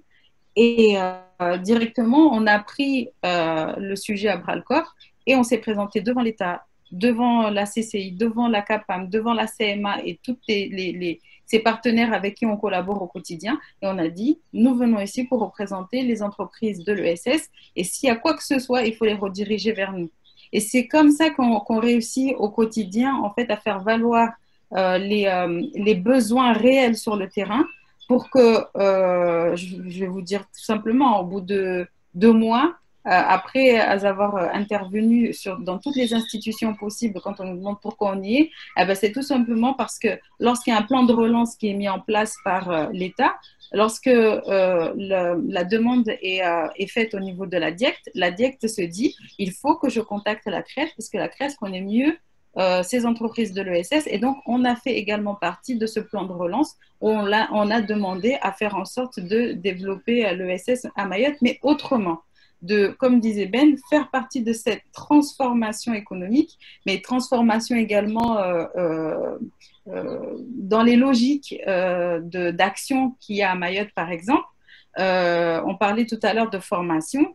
On a fait en sorte qu'aujourd'hui, en tout cas, j'espère qu'on pourra collaborer ensemble avec l'IAE sur les formations en lien avec les dirigeants de l'ESS, parce qu'il y a un réel besoin. Et lorsqu'on en a fait la proposition, ils nous ont directement fléché ça, financièrement parlant, pour que ça fasse partie du plan de relance. Un autre exemple, on leur a dit clair et nettement, au niveau de Mayotte, il y a 80% de structures associatives. Nous concernant, nous souhaitons les transformer pour certaines en SCOP, en SKIC, certaines en coopératives d'activité et d'emploi, etc. Et c'est encore possible. Et ce qui fait que du moment qu'on leur a proposé des modèles qui vont vers quelque chose de prometteur pour l'ESS à Mayotte, sachant qu'ici, c'est 23% de l'emploi, le tissu de l'économie sociale et solidaire, et c'est 14% de nos entreprises. Donc, ça veut dire que quelque part, on pèse assez pour pouvoir se permettre de proposer des choses qui sont en lien avec la transformation et ne pas rester, en fait, ne pas se dire OK, il y a eu double épidémie chez nous, hein, dingue plus Covid. Et puis derrière, eh ben, on s'arrête là parce que il faut qu'on relance, mais dans un sens où on refait ce qui avait été fait, mais juste on met des pansements un peu de partout parce qu'il y a eu des choses qui sont passées outre. Donc, allez hop, on met quelques pansements. Non, cette fois, on leur a dit on arrête tout. Stop, on réfléchit et on voit autrement. Et on nous a écoutés. Et ça, c'est quelque chose qui marque également le travail qui a été effectué par la CRES de Mayotte depuis ces 3 dernières années, à faire en sorte que la voix de nos entreprises soit entendue un peu de partout, autant localement, autant régionalement et autant au national et surtout au niveau européen. Par exemple, là, on fait en sorte d'influer sur FSE+, pour qu'il y ait à la fois des financements en lien avec nos entreprises, mais qui soient bien ciblés, fléchés selon là où on veut que les secteurs se développent davantage à Mayotte. Enfin, j'en ai beaucoup à dire pour ne pas m'accaparer du temps qui m'est imparti, en m'excusant d'être un peu trop longue. Mais pour vous dire, voilà, il y a des choses qui se font et à Mayotte, en tout cas, on a l'impression qu'on est un laboratoire qui permet en fait de faire ce qui n'est peut-être pas possible ailleurs, mais en tout cas qui marche. Et puis, on peut toujours en discuter et vous proposer des éléments, etc. Nous avons des bilans Covid sur nos entreprises et on va encore en effectuer d'autres grâce à l'Observatoire régional de l'ESS que l'on a mis en place. Il y a pas mal de choses que l'on fait pour essayer d'attirer l'attention sur les besoins à Mayotte, parce qu'on n'a pas envie de recommencer, de faire la même chose que tout le monde, c'est-à-dire faire des entreprises individuelles à tout va, et qui au final, au niveau de notre bassin d'emploi, il n'est pas forcément si développé que ça, et qu'on se retrouve non pas dans ce modèle que l'on vend comme étant résilient, mais plutôt comme étant, écoutez, dès qu'il y a une crise qui passe par là, tout s'arrête, quoi. Voilà, donc logiquement, c'est ça, mais je reste disponible si besoin est. Merci Maïmounati pour votre intervention et bravo pour le travail qui a été mené. La CRES Mayotte est la plus jeune des CRES Et, euh, et je souligne le dynamisme de développement qui a été le vôtre ces dernières années avec ce développement exponentiel. Et pour moi, c'est vraiment très positif aujourd'hui de vous voir dans toutes les instances au niveau de Mayotte, au niveau national également, et même au niveau international. Vous êtes dans toutes ces instances de gouvernance et vous influencez, vous influez sur toutes ces instances de gouvernance en y amenant l'évaluat de l'ESS. Et c'est l'objectif également de cette proposition. Vous êtes un peu le reflet, la caractérisation de cette proposition. Du coup, vos interventions nous rassurent, j'espère, la CRES et l'Université de La Réunion, puisque initialement nous avions parlé de levier de transition et finalement Ben nous disait que le président de la République a utilisé également le terme levier. Nous avions proposé un précédent webinaire sur l'économie sociale et solidaire et l'Europe. Et finalement, vous venez corroborer, Ben et vous, l'importance de parfois taper au niveau un peu plus haut et niveau européen pour mieux envisager le développement de l'économie sociale et solidaire. Du coup, donc c'est assez rassurant. Autre petit point, c'est vous avez quand même affiché des chiffres qui sont impressionnants, 12 millions. Donc j'espère que ces propos et ces chiffres tomberont dans de bonnes oreilles ici à La Réunion et qu'on pourrait peut-être s'aligner, certaines instances, certains établissements pourraient s'aligner, notamment étatiques ou publics, pourraient s'aligner sur ces mêmes chiffres pour le développement de l'économie sociale et solidaire. Quand on se rend compte que quand on parle de gouvernance territoriale, comme le disait notamment Frédéric, on est en train de rebattre un peu les cartes et on est sur de la refonte des relations d'échange, des relations entre partenaires. On passe d'une relation verticale à des relations partenariales, de coopération neutre et de confiance et non plus uniquement de tutelle.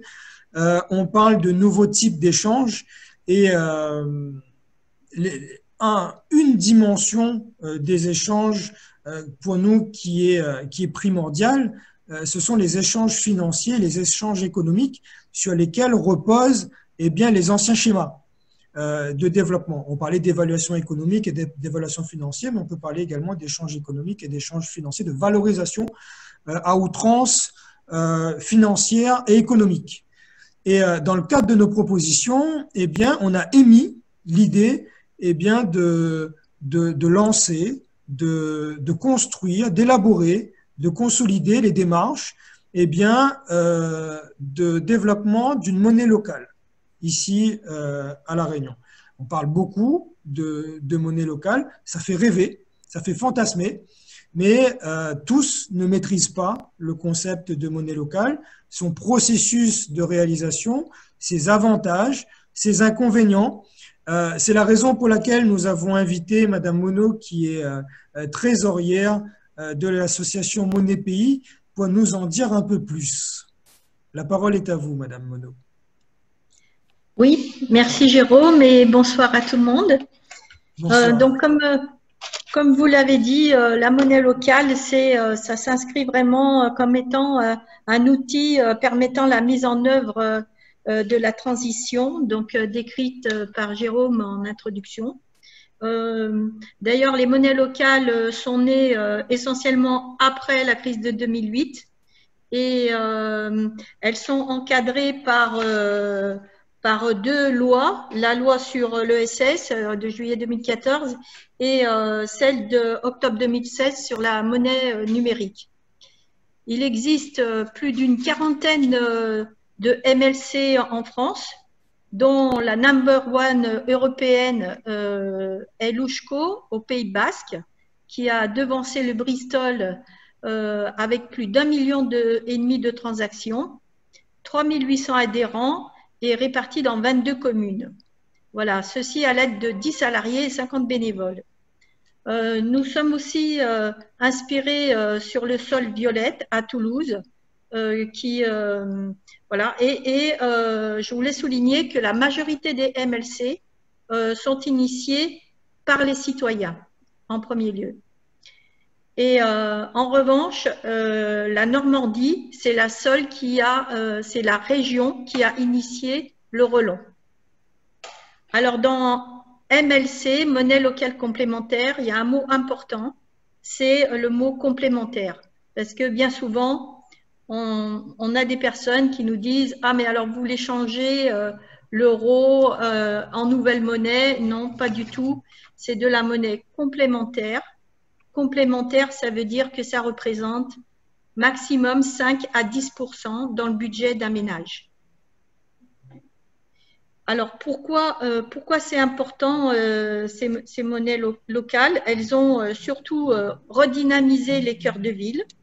Elles ont favorisé la production, la distribution de services locaux. Voilà, pour une économie, pour une meilleure économie, plus saine, plus respectueuse de l'humain et surtout de son environnement. Donc, comme je disais, c'est souvent partie du citoyen qui, lui, a envie de changement. Lui, il a envie de changement, il a envie d'aller dans des commerces qui sont beaucoup plus respectueux de l'environnement.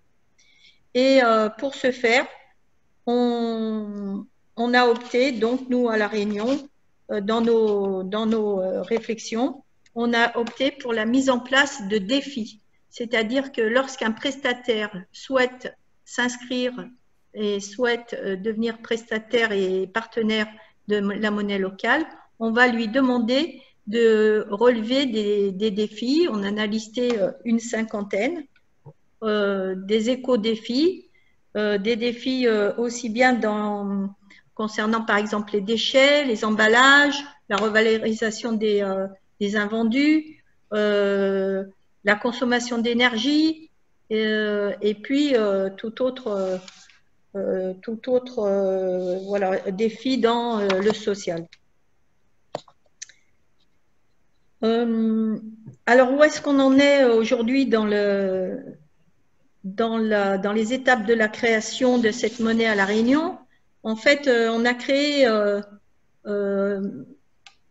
Monnaie Pays en octobre 2017 lors d'une première assemblée constitutive où il y avait surtout des membres d'autres associations, des membres de collectifs. Et donc, on était une cinquantaine.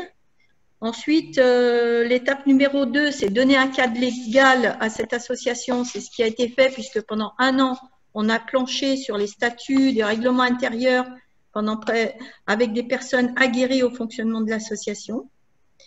On a aussi décidé du fonctionnement de la monnaie et nous avons opté pour une monnaie exclusivement numérique car fort des expériences précédentes, notamment de Louchko, on observe une multiplication rapide et croissante des échanges après l'adoption de la monnaie numérique. Puis bon, maintenant aussi pour des raisons écologiques, hein, c'est quand même mieux d'être dans du numérique. Et donc maintenant, on en est à l'étape 4 qui consiste à de résoudre l'aspect technique. Et là, on s'est entendu avec une start-up réunionnaise qui est capable de développer la plateforme d'échange et de gestion de la monnaie de façon sécurisée. Alors, la problématique actuelle aujourd'hui, c'est trouver le financement. On a fait une demande de subvention, par exemple, à la préfecture, mais mais on nous demande une étude de marché, et l'étude de marché dit moyens financiers. Voilà, donc pour l'instant, on en est là. On a un président en partance, donc nous, on est… je lance une petite annonce. Voilà, si il y a des bonnes volontés et avis de recherche sur un nouveau président. Merci pour cette présentation. J'aurais 2 petites questions oui. pour compléter votre propos. Est-ce que pour les novices, vous pourriez nous rappeler quels sont les objectifs d'une monnaie locale complémentaire et comment ça fonctionne? Alors, comment ça fonctionne? En fait, c'est simple comme un SMS. On va dans un commerce de proximité, chez un artisan, chez un agriculteur. Et alors, vous me direz, bah, c'est ce qu'on fait tous les jours en allant chez eux de la même façon avec de l'euro. Sauf que lorsque je paye en monnaie locale, c'est comme un bulletin de vote. C'est-à-dire que je vais dire aux commerçants, voilà, je te reconnais et je te soutiens pour les efforts que tu fais en matière de développement durable, pour toutes les mesures que tu prends par rapport à d'autres commerces qui le font pas. Donc, c'est comme un bulletin de vote pour un citoyen. C'est pour encourager. Et puis, nous, la démarche, c'est qu'on a constaté qu'ici, à La Réunion, la balance commerciale, elle penche davantage vers les importations. Donc, pour trouver des commerces, des artisans, des partenaires qui soient complètement éthiques, ça va être beaucoup plus problématique qu'en France, qu'en métropole. Et donc, c'est pour ça qu'on a opté vers les défis, c'est-à-dire, on va dire un commerçant, un artisan, bon, t'es pas totalement éthique, mais si tu t'engages à relever des défis sur 1 an, 2 ans, retraitement des déchets, changement diagnostic énergétique, bon, eh bien, là, voilà, c'est comme si on lui met des bons points en plus. Voilà un peu l'avantage de la monnaie locale. Ah oui, en plus, elle circule 8 fois plus vite qu'une monnaie traditionnelle, puisque une monnaie traditionnelle, elle passe par une institution bancaire qui, comme vous le savez, quelquefois, vous avez de l'argent, on vous donne un chèque, mais vous attendez 2 jours pour l'avoir sur votre compte, parce qu'elle travaille, cette monnaie. Ici, avec une monnaie locale, elle ne travaille pas, la monnaie. Le principe, c'est de faire des échanges et de multiplier les échanges rapidement. Oui, je suis tout à fait d'accord avec vous. L'objectif, c'est de redonner un peu ces lettres de noblesse à la monnaie. Initialement, la monnaie était un vecteur d'échange et non pas de capitalisation. Et c'est vrai que l'un des principes de la monnaie locale, c'est de faire en sorte qu'elle redevienne ce facteur d'échange, ce moyen d'échange, ce média, et non plus l'inscrire dans cette logique de thésaurisation qui finalement ne fait pas avancer entre guillemets l'économie et les échanges entre professionnels, notamment pour les commerces de proximité. Deuxième question, c'est quels sont les partenaires qui sont nécessaires pour la mise en œuvre d'une monnaie locale complémentaire? Qui doivent être autour de la table? De toute façon, nous, on a recensé dans nos statuts 4 catégories, c'est-à-dire les citoyens, les prestataires, je ne sais plus comment on les a appelés, mais enfin tout ce qui est association et en 4e, les institutions. Parce que, par exemple, on a été approché par un groupement comme la CGPME, bien sûr, qui est intéressé par les petites entreprises pour faire face aux grandes entreprises. C'est prendre un peu de part de marché des grandes entreprises pour les ramener dans des entreprises plus locales, de proximité. Donc, ça intéresse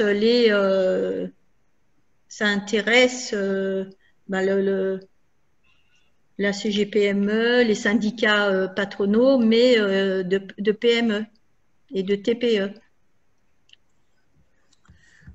Merci Madame Monod. Frédéric, regard de la CRES sur le développement des monnaies locales. Quel est l'intérêt pour les entreprises de l'économie sociale et solidaire, et pourquoi finalement ça s'inscrit dans la loi 2014? Il faut activer le micro. Oui, il fallait absolument, de toute façon, un ancrage juridique. Et c'est vrai que l'économie sociale et solidaire a été souvent, puisque ce sont des associations qui portent un petit peu ces dynamiques dans les autres régions, sont un petit peu au carrefour de ces réflexions-là, puisqu'on se rend compte que l'économie sociale et solidaire, elle cherche surtout aussi à regarder la monnaie locale comme un levier social et solidaire. On est en train, à travers ce type d'outils, de créer des liens entre pas mal d'acteurs. Bien sûr, le bénéficiaire, le consommateur, les entreprises, le territoire. On n'est pas là sur favoriser, par exemple, comme les supermarchés, les hypermarchés, qui ne sont pas forcément concernés par les monnaies locales. Et on est surtout sur la possibilité, si on est sur un système qui fonctionne à petite échelle, sur des territoires restreints, on est encadré. Donc, ce ne sont pas des choses aussi, comment on va dire ça, qui sont qui vont concurrencer les systèmes d'échange, le système d'échange de l'euro, mais ça va permettre justement de favoriser, de labelliser un certain nombre d'entreprises sur le territoire, et on pense que l'économie sociale et solidaire a son rôle à jouer, et ça va aussi favoriser un petit peu, je dirais, sur les fonds récupérés, si le système fonctionne bien, justement servir à financer des projets sociaux, des projets solidaires au niveau d'un territoire, d'une commune par exemple. Et puis, c'est aussi dans certains territoires, si vous regardez bien les exemples sur la métropole, la possibilité de bénéficier de l'accès à certains services pour un certain type de public. Et je pense que vu le contexte qu'on a à La Réunion, entre la dimension sociale, la dimension économique, la dimension territoriale, je trouve que ce type d'initiative-là participerait vraiment à contribuer aussi, à symboliser aussi tout l'axe gouvernance territoriale qui est proposé en point 2. Voilà. Merci Frédéric pour ce complément d'information. D'autres intervenants souhaiteraient intervenir sur la dynamique de la monnaie locale complémentaire. Je vous propose chose promise, chose due, je vous propose de passer à la présentation de cette fameuse plateforme de collaboration, de contribution qui permettra à tout le monde, sans exception, de donner son avis, de contribuer. Et j'étais en train de lire un peu les remarques et les questions. La dynamique est lancée. Il y a pas mal de personnes qui font des propositions, qui font des remarques, qui laissent des commentaires. C'est l'objectif, sans filtre. Et donc, je vais passer la parole à Émilie Laurent de la CRES, qui nous a concocté cette plateforme. Donc, je te laisse nous la présenter et nous présenter comment ça va fonctionner. Oui, bonsoir à tous. Merci Jérôme pour cette belle introduction et ce bon teasing. Alors, je crois que vous avez préparé une meilleure introduction que la mienne et qu'il y a normalement une vidéo qui doit être lancée avant. Alors, oui, on va voir si l'équipe technique a bien… équipe technique, est-ce qu'on peut lancer la vidéo? Eh bien voilà, ils assurent.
Merci bien. Vas-y, Émilie, à toi. Oui, alors voilà, merci pour la diffusion de vidéo. Alors malheureusement, on a eu un souci technique, je pense, au moment de l'envoi, donc elle n'est pas de très bonne qualité. Mais ne vous inquiétez pas, on la republiera sur nos pages Facebook et vous pourrez la revoir dans une bien meilleure qualité. Alors, donc, cette fameuse plateforme, ce fameux site de consultation, lancé par, comme vous avez pu le comprendre, la CRES et l'Université de La Réunion. Donc je vais vous la montrer, je vais partager mon écran. Alors, le but premier de cette plateforme a été voilà, de rappeler que nous avons besoin de tout le monde. L'opinion de tout le monde compte pour faire avancer ce projet des 10 propositions. Toutes les personnes sont concernées. Vous pouvez donner votre avis, vos idées, vos projets. Tout est bon. Tout est bon à prendre. Donc, je vais partager mon écran. Hop. Celui-là. Voilà. Alors, voilà. Alors, comment ça se passe? Donc, sur Google, vous taperez 10 La Réunion. C'est comme ça qu'on a décidé de nommer ce fameux site de consultation. Donc, pour l'instant, ne vous emballez pas, le site est fermé. Donc, j'ai seulement le privilège de vous le montrer. Vous pourrez intervenir et participer dans les prochains jours.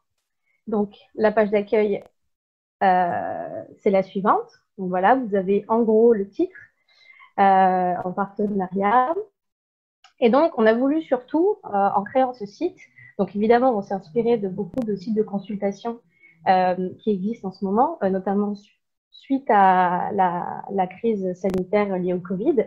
Donc voilà, beaucoup d'initiatives ont été lancées pour consulter la population, voir avec elle si elle avait des idées concernant voilà, comment on envisage tous l'avenir après une telle crise qui a eu un tel impact aussi bien au niveau économique, social, politique et environnemental.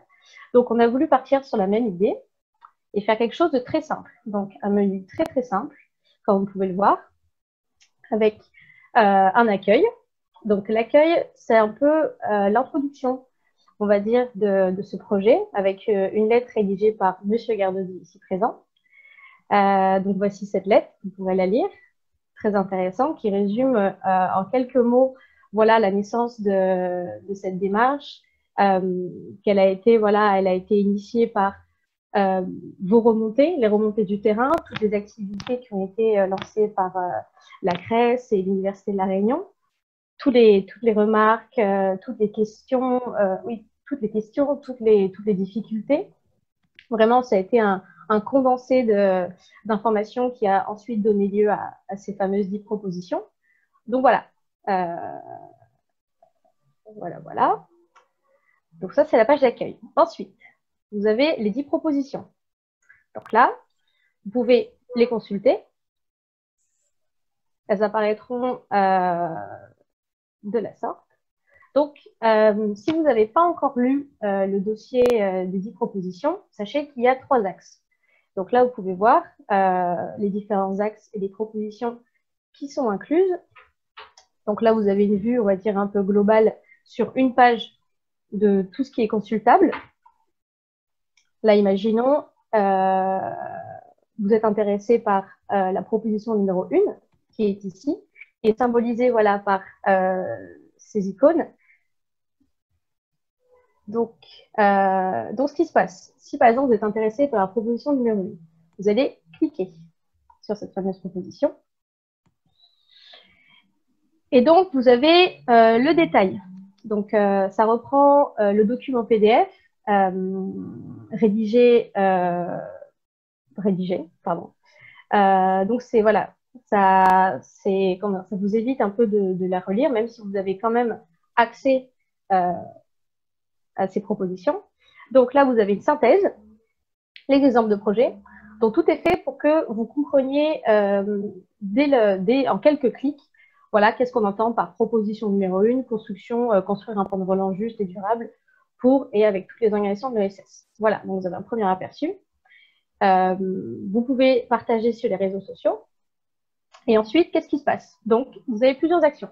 Et c'est là qu'on a besoin de vous. Donc, 3 options s'offrent à vous. Vous pouvez soutenir cette proposition. Soutenir, c'est-à-dire, vous considérez que cette proposition est intéressante. Et nous, on aimerait avoir votre soutien justement pour voir quel impact cette proposition aura eu auprès du public. Donc, un soutien, c'est des étoiles. Vous pouvez noter cette proposition de 1 à 5. Donc voilà, un système d'étoiles, très simple. Et ensuite, ça fera un total qui sera visible par tous les utilisateurs. Ensuite, vous avez une deuxième option. Ça, on va un peu plus loin, on va dire, dans la réflexion et dans l'engagement. Donc, si vous voulez participer, c'est-à-dire que si cette proposition a, on va dire, éveillé votre intérêt à un point que ça vous a poussé à avoir une idée, ou un projet, donc vous voulez participer. Donc là, vous cliquez sur « Je participe ». Donc là, apparaît du coup, voilà, une petite explication. Et là, c'est un formulaire. Donc, dans ce formulaire, vous allez entrer votre nom, votre adresse mail, et voilà, et vous nous direz quel est le titre de votre idée ou de votre projet, de manière très courte, voilà, c'est un titre. Ensuite, une description, donc vous avez un peu plus d'espace pour décrire votre projet. Et ensuite, votre idée, votre projet résumé en un hashtag. Donc, par exemple, si on reprend la monnaie locale, quelqu'un aura eu cette idée, un peu plus détaillée au-dessus, et elle mettra monnaie locale. Et en fait, pourquoi ce hashtag? Pour qu'ensuite, et là c'est une autre partie, pour qu'ensuite on fasse un recensement sur la page de toutes les idées proposées par les internautes, et ensuite faire déjà les rendre consultables par toute la communauté, toutes les personnes qui viendront s'inscrire sur ce site. Donc les gens pourront voir voilà, quelles sont les idées qui ont été émises par les personnes. Elles pourront réagir, elles pourront commenter, elles pourront voter, toujours avec ce même système d'étoiles. Et elles pourront ensuite, et là on passe à la troisième action, pardon, je m'engage. Donc je m'engage, par exemple, elle pourra s'engager suite à une idée ou un projet qu'elle aura vu sur le site. Donc, elle s'engage toujours en répondant à ce formulaire. Donc, elle s'identifie, elle entre son adresse mail. Voilà, donc au début, c'est un formulaire assez basique, c'est surtout pour nous dans le traitement. Ensuite, elle dit son statut. Donc, voilà, on a un peu tous les profils. Et comment elle souhaite s'engager. Alors, comment elle souhaite s'engager, c'est-à-dire vraiment l'idée de collaborer avec cette personne, ce porteur de projet, et essayer de construire quelque chose, lui apporter voilà, ses compétences, ses connaissances, et faire en sorte que voilà, ce projet se réalise tout simplement. Donc voilà, elle dit en quelques questions, voilà, en quelques points, comment elle peut aider à ce projet. Donc nous, derrière, on récupère toutes ces informations, on les publie, les gens réagissent, et voilà, se crée une communauté qui collabore autour d'idées fédératrices.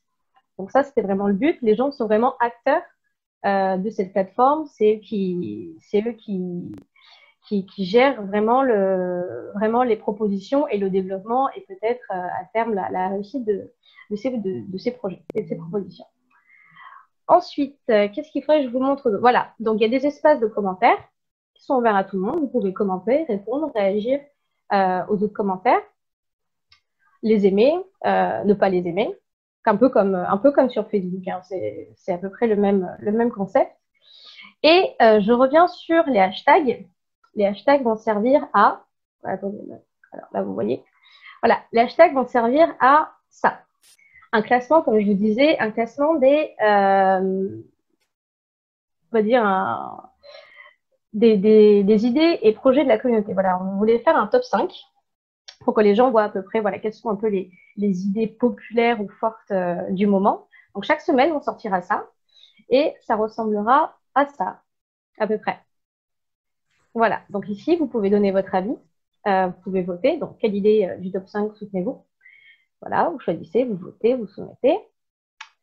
Et voilà, toujours, on essaiera de vous ramener, peut-être si vous n'avez pas suffisamment de connaissances sur les propositions, vous aurez toujours la possibilité de revenir en arrière.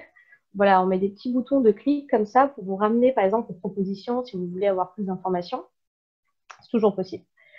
Et cette page est très simple, donc vous ne pouvez absolument pas vous perdre.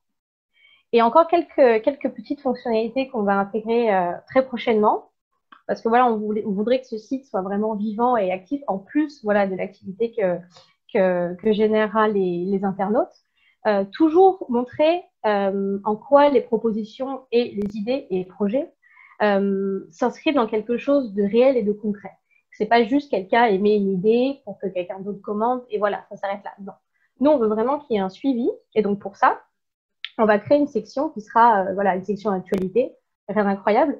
Mais voilà, là-dessus, on alimentera en information comment on intègre voilà, ces idées dans des actions concrètes. Par exemple, voilà, les prochaines web TV qui seront liées à ces thèmes-là, les prochaines propositions seront publiées sur ce site. Toutes les actions à venir seront publiées, donc les gens pourront voir, par exemple, là, on parlera de telle proposition. Et on pourrait aussi reprendre les idées qui ont été émises. Donc voilà, à chaque web TV, on discutera, on fera un récap de ce qui a été publié sur le site et on en parlera comme ça. Donc vous pourrez encore une fois intervenir, mais dans un autre contexte, qui sera sûrement celui des web TV ou des autres ateliers dématérialisés, organisés par la CRES et l'université. Et voilà. Donc, ensuite, vous pouvez vous inscrire, évidemment.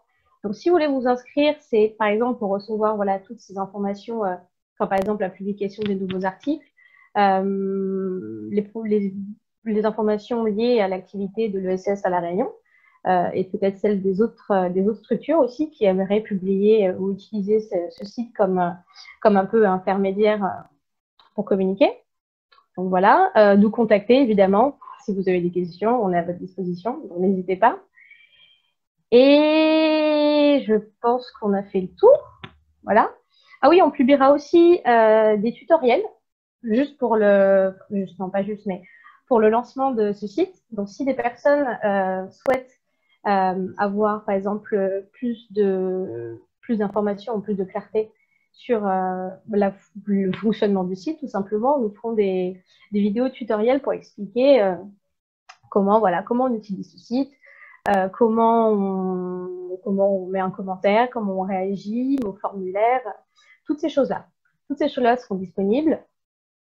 Et voilà, il y aura vraiment un vrai suivi. Donc, ce site, c'est une première version. On compte vraiment sur vous pour nous faire remonter voilà, vos remarques, qu'est-ce qui est bon, les points forts, les points faibles, qu'est-ce qu'il faudrait faire, qu'est-ce qu'il faudrait améliorer. Donc voilà, c'est un site qui est fait peut-être par la CRES et par l'Université de La Réunion, mais qui est surtout fait pour vous et qui doit être le mieux, fait au mieux et le mieux utilisé. Voilà, donc j'espère que vous irez très vite et très nombreux. Merci Émilie pour ce travail. Donc le site, c'est 10 La Réunion, avec un petit jeu de mots et jeu de chiffres, 10 La Réunion et 10 propositions.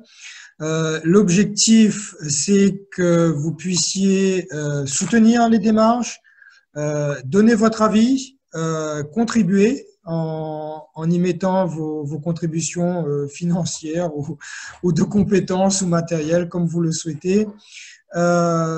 On s'inscrit véritablement dans cette logique de collaboration et d'espace d'intelligence collective. C'est ouvert à tout le monde.